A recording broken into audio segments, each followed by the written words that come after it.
Back. Take a look at this. TSA agents in Los Angeles made a shocking discovery last week when a woman was caught with 82 fireworks in her carry-on.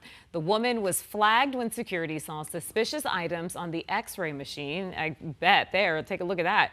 Now, in addition to the fireworks, they also found 3 knives, 2 replica firearms, and a canister of pepper spray. The suspect, who was flying to Philadelphia, was interviewed by police. The TSA says that the fireworks were confiscated, as explosives are, of course, never allowed on planes. Now, all the other items needed to be checked in her luggage. Troy, over to you. Yeah, and those types of explosives are not allowed here in Arizona either. So that's just one more reminder that fireworks are not something to take lightly. Nearly 10,000 people treated in the emergency room for injuries caused by fireworks just last year. And many of those injuries happen on holidays like the 4th of July. What we're facing here in about a week is New Year's Eve. So joining me now to celebrate safely is Peoria Fire Department Inspector Greg Welch. Hello, Greg. Good to see you. How are you? All right, so we should start off with the fireworks that Caribe just showed us in that last story. Anything that explodes or shoots up in the air and flies, you can't have those here in Arizona, Correct. right? Those are prohibited by Arizona law. All right. The non-aerials, things that sit on the ground, they can be used by consumers up until January the 3rd. So we're currently in a window for those to be used. Your novelties, which are your snap caps, your party poppers, that sort of stuff, can be used year-round. So we were talking, there are certain states, I think New Mexico is one of them, so it's right there next to us, where you can buy things like bottle rockets and black cats and firecrackers and things like that. So people do bring them in, which you shouldn't do. But you have a story about, you said somebody got a bottle rocket that shot up in the air and did what?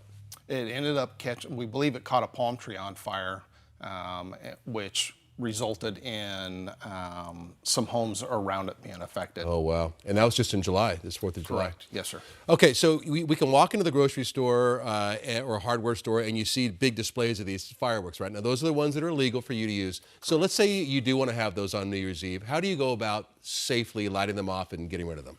Well, first of all, with young children, we don't want the young children to be using those. Older children, make sure they're supervised by an adult.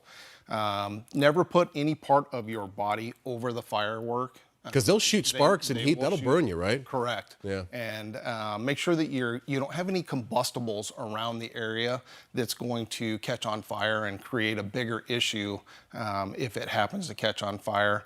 Make sure that there's a hose or a bucket of water there. If a firework doesn't go off, make sure that you don't just leave it alone, douse it with water. Don't try and relight it, because that's when those injuries can happen. Okay, and so then when you're done with the firework, what should you do? You throw them in the trash can or do you put them in the water? Tell me what you do. Put them in the water. Make sure you douse them either with a hose, put them in a bucket of water. Make sure that they're fully extinguished and they're not going to create an issue. If you just toss them into a trash can or receptacle, it could certainly catch on fire and cause another problem. And I told you a story off camera. When I was a kid in 6th grade, we used to get M80s, which was not a great idea at the time, but that's a big, powerful firecracker. Yes. And a buddy of mine put it down on the ground, lit it, and we were standing probably 20 feet away, and a little rock that was right next to it shot into his knee. I'll never forget that, and blood was gushing out of his knee. So right. They can be very powerful. They can, and in the event of an emergency like that, make sure that you call 911. Provide the dispatcher some good, clear instruction on what's happening at the time. That will help our crews, as they respond, formulate a plan to treat the patient when they arrive. I know our crew does an excellent job in treating patients and getting them prepared for transport when they are injured. So just make sure that there's a clear path to that patient as well for our crews to take care of them. Thank you for coming in today. Thanks for what you're doing out there. Peoria is crazy, right? How it's growing? It's nuts. It is crazy. The entire West Valley is just booming. Well, thanks for coming in. Thank you so much. All right. Have a good day.